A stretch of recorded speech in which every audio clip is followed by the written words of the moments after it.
నీ దయాలను కాల్చుకొని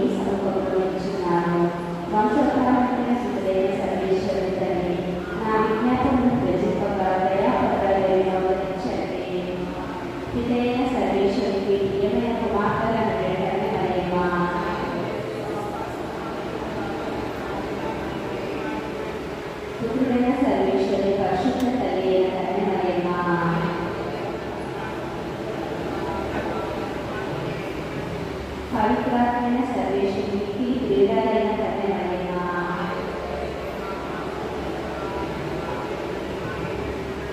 జన్మ పాపం లేకపోవచ్చిన పరిశుద్ధ మరియమ్మ, పాపములకు శరణ, ఇదిగో పరిగెత్తి వచ్చి నీ శరణ దొరికినవి. పరిశుద్ధ మరియమ్మ, ఈ దినం నేను అనేక సత్క్రియలు చేయనట్లును, నా ఎదుగున దుర్గుణంగా నాచునట్లును, విరక్తత్వమునకు విరుద్ధమైన పాపములను పట్టుకొనుకున్నట్లును మనకి చేయించున్నాను. పరిశుద్ధ జోజెఫ, మీరు వాడవేసిన అనేక శరీర ఆవరణలను కాపాడినట్లు నన్ను ఆత్మ శరీర కీడుల నుండి కాపాడవలెనని మనవి చేయించున్నాను. నా కావలైన సంతృష్టుడా, దైవకృప చేత మీకు ఒప్పగింపబడిన నన్ను ఈ దినము విచారచేత శోధనపడినగా కాపాడి పుణ్య మార్గంలో నడిపించవలెనని మనవి చేయించున్నాను. నా పాలక పునీతులారా, మీ వలె నేను ఈ భూలోకంలో సర్వేశ్వరుని తెలుసుకొని ప్రేమించి సేవించినందుకు మేము మనవి చేయించున్నాను. సకల పునీతులారా, మీతో సర్వేశ్వరుని పరలోకంలో దర్శించి స్తుతింప దయకృప నాకు దొరుకునట్లు మేము మనవి చేయించున్నాను. సర్వశక్తులను దయాపరుడైన పితా పుత్ర పవిత్రాత్మ అనే ఏకైక సర్వేశ్వరుడు మనల్ని ఆశీర్వదించి కాపాడుగాక.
ప్రత్యేకించి ఈ గదిలోని పూజలు ఇతరుల కోసం ప్రార్థన చేద్దాం.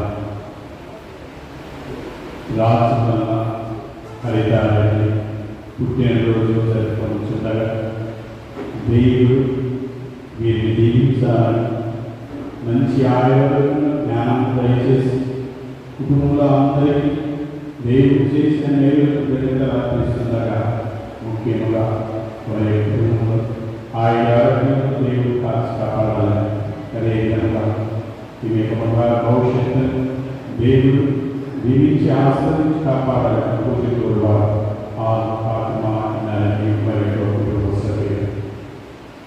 నిన్న దిన మరణించినటువంటి విజయాన్ని మీ యొక్క ఆత్మకు దేవుని విశ్రాంతి కలుగు ప్రాప్తి కలుగు చేయాలని పూజ కోరువారు జ్ఞానాన్ని వస్తుంది. ఇతరులతో పాటు మన యొక్క వ్యక్తులను జోడీకరించి ఈ వెలుగుబడి పూజలో ఈ యొక్క పాల్గొంటారు. పితా పుత్ర పవిత్ర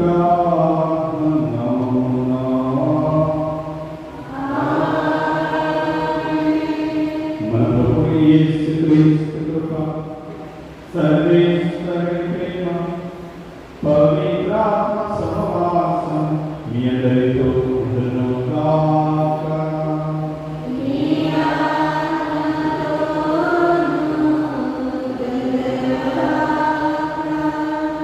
క్రీస్తునాథునికు ప్రియ సహోదరి సహోదరుల పవిత్ర సభ ఈనాడు పెంతెకోస్తు ఆదివారం మహోత్సవాన్ని కొనియాడుతున్నది.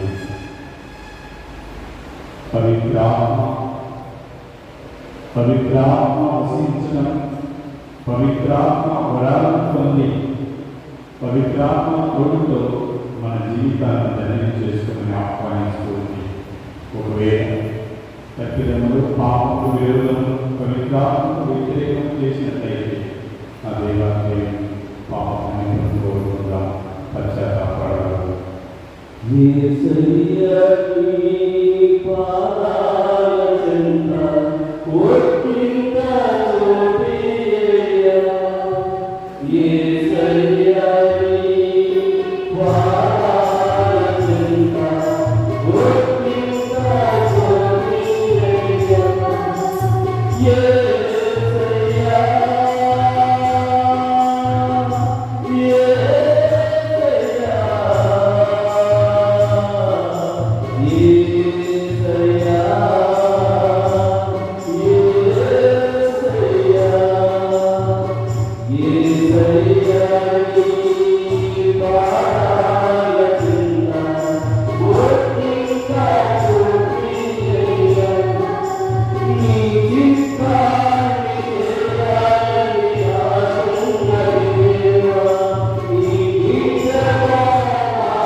సర్వేశ్వరుడు మనకు దయచేసి మన పాపం మన్నించి మన నిజమును చేర్చుదురుగాక.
ఈ పవిత్ర మహోత్సవంగా లోకమంతటా వ్యాపించిన ఈ శ్రీ సభ పవిత్రపరుస్తున్నాం. లోకమంతా ఈ పవిత్రాత్మవరణతో పూరిపబడు. పవిత్రాత్మ ద్వారా స్వార్థ ప్రచారం ప్రారంభించిన దినం నీవు దయచేసిన అమృత వరములు నేను నీ విశ్వాసం నీతో పవిత్రాత్మ జీవించాలి. మా ప్రభువు నీ కుమారుడే యేసుక్రీస్తు ద్వారా ఈ మనవి చేయించున్నాము.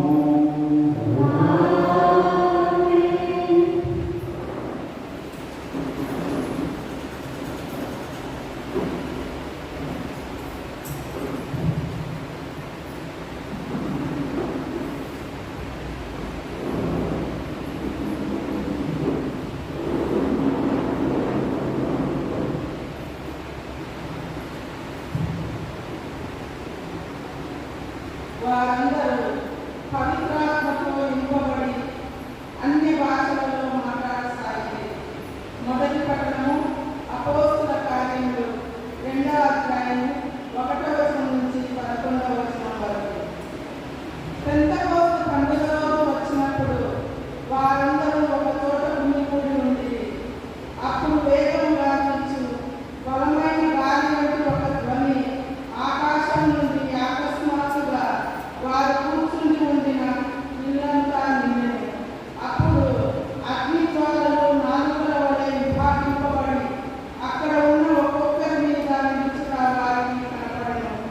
వారందరూ పవిత్రాత్మతో నింపబడింది. అప్పుడు పవిత్రాత్మ వారికి వాక్శక్తిని అనుగ్రహించిన కొలది వారు అన్ని భాషలలో మాట్లాడసాగింది. భూలోకంలోని ప్రతి దేశం నుండి వచ్చిన దైవభక్తుల హిందువులు యెరూషలేములో నివసించుచుండిరి. ఆ శబ్దం విని జనసమూహము అక్కడకు వచ్చెను. అప్పుడు ఆ యూదులలో ప్రతి వ్యక్తియు ఆ విశ్వాసులు తమ సొంత భాషలలో మాట్లాడటని కలవరపడారు. వారు విస్మయం నుండి ఆశ్చర్యంతో ఇట్లు మాట్లాడుతున్న వీరందరూ గలిలయులు కారా? ఇదేమి? వీరు మాట్లాడినది మనమందరము మన సొంత భాషలో వింటున్నామే. పార్థియ, మాద్య, ఎలాము, మెసొపొటేమియా, యూదయ, కపడోకియ, పొంతు, ఆసియావాసులు, ఫ్రిగియా, పంఫిలియా, ఐగుప్తు, సిరియే దగ్గర లిబియా ప్రాంతంలో నుండి వచ్చిన మనము, రోమ్ నుండి వచ్చిన సందర్శకులు, యూదులు, యూదమతంలో ప్రవేశించిన వారు, క్రేతీయులు, అరబ్బీయులు మున్నగు మనమందరము దేవుడు చేసిన మహత్తర కార్యములను గురించి మీరు చెప్పుచుండగా మన సొంత భాషలలో వింటున్నాము. ఇది ప్రభువు వాక్కు. ఎంతో మంచి వాక్యం మన యేసు వాక్యం. ఎంతో మంచి వాక్యం మన యేసు వాక్యం. సంతోషముతో మన యేసు వాక్యం. ఎంతో మంచి వాక్యం మన యేసు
మానవులు సాధ్యమని మూలంగా ద్వారా మన కొరకై ఆత్మయే దేవుని పురిత పౌరులు రోమాము రాజధానిగా 8వ అధ్యాయం 22 నుంచి 21. సహోదరులారా, ఇప్పటివరకు సృష్టించలేదు ప్రసవమైన వంటి బాధతో మూర్చున్నదని మనకు తెలియదు.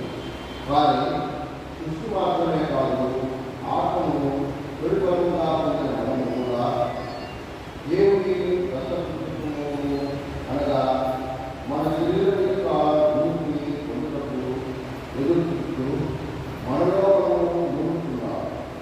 ఏదైనా నిరీక్షణ వలనే మనము రక్షించుకుంది. కానీ మనం ఏ కొరకు నిరీక్షిస్తున్నామో దాన్ని చూసినట్టు అది నిజంగా నిరీక్షణ కాదు. ఏదైనా తాను చూస్తున్న దానిపై ఒకరు ఎందుకు నిరీక్షించు, కానీ మనం చూడే దానిపై నిరీక్షించడంతో దానిపై మనం ఓర్పుతో వేసి అదేవిధంగా బలహీనమైన మనకు ఆత్మ కూడా సహాయం. ఏదైనా మనం ఎక్కువగా ఎక్కువ ప్రార్థించడంలో మనకు తెలియదు. మానవులు సాధ్యపడిన ఇప్పుడు ద్వారా మనపై ఆత్మయే దేవుని కాదు. హృదయాంతరంలో పరిశీలించి దేవుడు ఆత్మభావం ఏదైనా దేవుని సంకల్పము ప్రారంభ దైవజనపై ఆత్మ దేవుని కాదు. ఇది ప్రభువాకు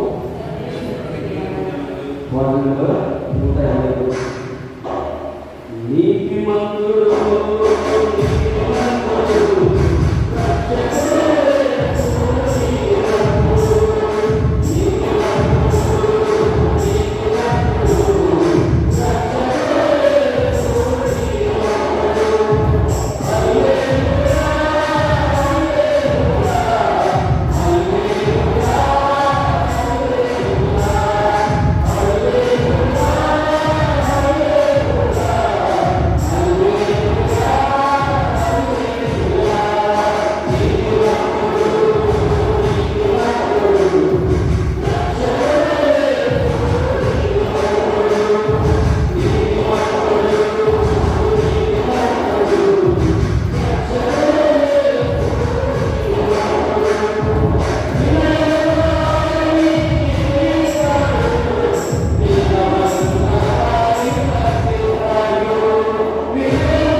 Puritayopangakasaswatani vagamu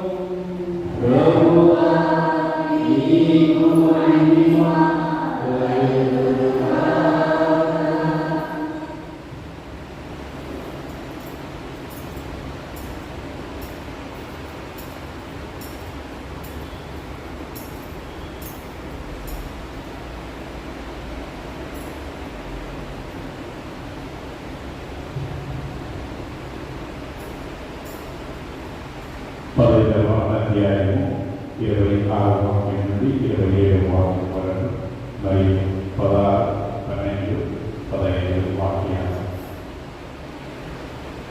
యేసు తన శిష్యులతో ఇతను, నేను తండ్రి వద్ద నుండి మీ యొద్దకు పంపుతున్న ఓదార్చువాడు తండ్రి యొద్ద నుండి వచ్చు సత్య స్వరూపులకు ఆత్మ వచ్చినప్పుడు ఆయన నన్ను గురించి సాక్ష్యమిచ్చును. మీరు మొదట నుండి నా వెంట ఉన్నవారు కనుక మీరు నన్ను గురించి సాక్షులు. నేను మీకు ఒక విషయంలో చెప్పవలసి ఉన్నది, కానీ మీరు వారిని భరించలేరు. అయినా సత్యస్వరూపుడు ఆత్మ వచ్చినప్పుడు మిమ్మల్ని సంపూర్ణ సత్యములకు నడిపించను. ఆయన తనంతా తాను ఏమి కోరిపక తాను విధిన దానిని బోధించు, జరగబో విషయంలో మీకు తెలియచేయను. ఆయన నన్ను మహిమపరచు. ఏమైనా ఆయన నాకున్న దాన్ని నా నుండి కైకొన్న దాన్ని మీకు తెలియచేయను చెప్పి తండ్రికి ఉన్నదంతా నాది, అందుచేత నా నుండి కైకొని మీకు తెలియచేయను అని చెప్పారు. ఈ రీతిగా ప్రభువు బోధించు. ఇది క్రీస్తు సువిశేషము.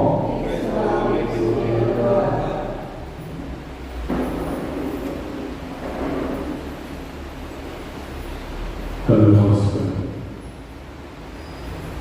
ప్రారంభించిన వాక్యాన్ని ధ్యానించుకున్నాను. వాక్యం ద్వారా దేవుడు మనతో ఏమి మాట్లాడుతున్నాడు,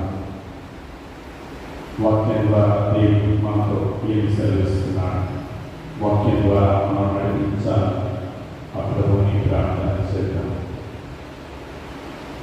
యేసువా వందనం, యేసువా స్తోత్రం, యేసువా ఆరాధన.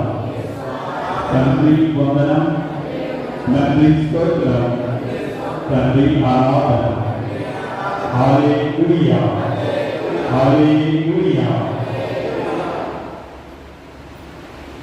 పూర్వ వేదంలో యూదుల పండుగలు ఎన్నో ఉన్నాయి. వారిలో పాస్కా పండుగ, పెద్దకోస్తు పండుగ, గుడారాల పండుగ అత్యంత ప్రముఖమైనది, ముఖ్యమైనది. ముచ్చటగా ఈ 3 పండుగలు యూదులు ఏటేటా వైభవంగా సంతోషంగా ఘనంగా జరుపుకుంటారు. ఈ యూదులు తప్పగా జరుపుకునే ఈ పండుగలు యెరూషలేము పట్టణానికి సుమారు 20 మైళ్ళ దూరం నుండి మగవాళ్ళంతా కూడా తప్పనిసరిగా ఈ నగరానికి వచ్చి ఈ ఉత్సవంలో పాల్గొనాలి అనేది వారి యొక్క శాసనం.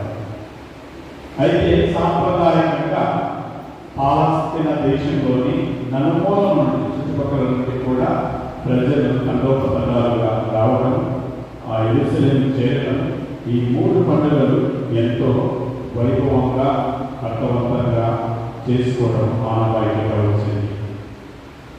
ఈ పండుగల పుట్టుపూర్వత క్లుప్తంగా మనము తెలుసుకోవాలని ఆలోచించినట్లయితే ప్రారంభంలో ఇవి వ్యవసాయ పండుగలు. యేసువా వందనం, యేసువా స్తోత్రం, యేసువా ఆరాధన. పాడి పంటల పండుగలు, లేకపోతే పంట కాలము మనకు వచ్చే ధాన్యమైన లేకపోతే దేవుడు ప్రసాదించే ఆ నవధాన్య పండుగలని కూడా చెప్పాలి. పాస్కా పండుగ లేదా పులియని రొట్టెల పండుగ అంటే కోతకాల ప్రారంభం, అంటే పంట వచ్చింది కోతకాలము ప్రారంభమవుతుంది. ఆ దినంలో కొనియాడే ఆ గడియనే ఈ యొక్క పండుగ, ఈ పాస్కా పండుగ కోతకాల ఆరంభంలో వస్తుంది. అలాగే పెంతెకోస్తు పండుగ అంటే కోతకాలం 7 వారాలు సాగిపోయి ఆ పంట, గోధుమ పంట కానీ ఇతర పంట కోత ముగిసిన తోటనే దేవుడికి కృతజ్ఞతగా జరుపుకునే పండుగ. అంటే ఆ యొక్క పంటలో వచ్చిన ప్రథమ ఫలం, మొదటి ఫలాన్ని దేవునికి సమర్పించేది, లేకపోతే కృతజ్ఞతగా దేవునికి తన యొక్క కానుకలు ఇచ్చేదే ఈ యొక్క పెంతెకోస్తు పండుగ. యేసు వందనం, యేసు స్తోత్రం, యేసు ఆరాధన. చివరిగా గుడార పండుగ. ఇది ఆ పంట కోసిన తర్వాత ఆ పంటను ఇంటికి తీసుకెళ్ళాలి వాళ్ళు. కాబట్టి అక్కడ గుడారాలు వేసుకొని కాపలా కాసి ఆ కోటంతా ముగించిన తర్వాత ఆ పంటనంతా ఇంటికి తీసుకుపోయిన తర్వాత, ఇంటికి చేరిన తర్వాత దేవునికి కృతజ్ఞతగా సమర్పించడమే ఈ గుడారాల పండుగ. యేసు వందనం, యేసు స్తోత్రం, యేసు ఆరాధన. కారణమైన ఇది వారు ఏం చేశారంటే ఈ రక్షణ చరిత్రకు వర్తింప చేసుకున్నారు. అంటే ఇది ఈ యొక్క విశ్వాసపరమైన సత్యానికి అన్వయింప చేసుకున్నారు. పాస్కా పండుగను ఇజ్రాయేలు ప్రజలు ఐగుప్తు దాస్యం నుండి విముక్తి చెందినది ఆ పండుగనే పాస్కా పండుగ అని. పెంతెకోస్తు పండుగ ఇజ్రాయేల్ ప్రజలు ఐగుప్తు దేశం నుండి తరలి వచ్చిన తర్వాత దాదాపు 50 రోజులు సినాయి పర్వతం మీద ఉన్నారు. ఆ ప్రాంతం ఏడాదిలోకి పోతున్నారు, అక్కడ ఉన్నారు. అక్కడ ప్రభువు మోసేకు వారికి అనుభవించాడు. ఆ అనుభవించిన గడియలని ఆ సినాయి పర్వత సంఘటనే పెంతెకోస్తు పండుగగా వర్గీకరించారు. అందుకే ఈ గుడారాల పండుగ అంటే ప్రజలు పాలస్తీనా దేశం నుండి వెళ్ళిన తర్వాత, అంటే ఎడారిలో సంచరిస్తున్నారు. ఆ ఎడారిలో సంచరించేటప్పుడు అక్కడక్కడ స్థావరాలు ఏర్పాటు చేసుకోవాలి, గుడారాలు ఏర్పాటు చేసుకొని బస చేయాలి.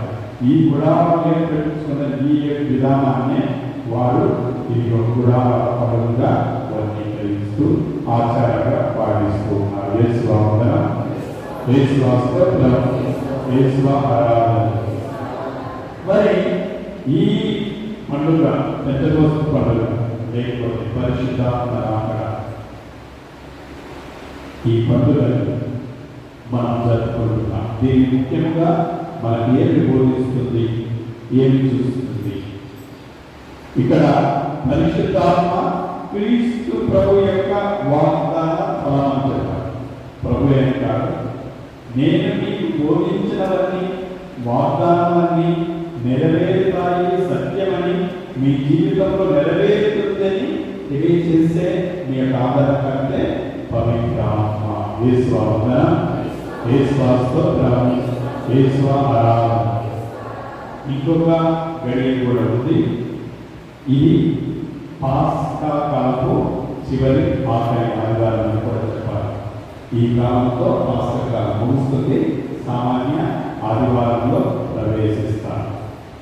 దీని యొక్క పరమార్థం లేకపోతే లక్ష్యం మనం గ్రహించాలి అంటే, ఇందులో క్రీస్తు ప్రభు యొక్క మరణాయం ఉంది, క్రీస్తు ప్రభు యొక్క ఉత్థానం ఉంది, క్రీస్తు ప్రభు యొక్క